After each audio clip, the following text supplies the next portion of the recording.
know about spring cleaning, but there's something called fall cleaning too.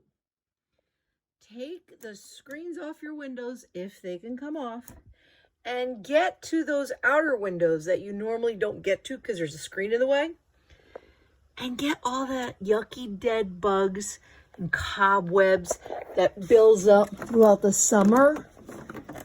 Because once you have your windows closed for the winter, you're not going to be able to get to this. And that's disgusting and needs to come out. So fall clean your home before it gets too cold where you can't open the windows, and get these windows cleaned.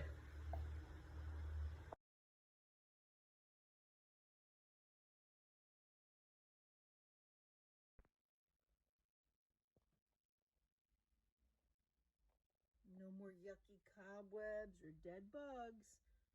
Ready for the fall.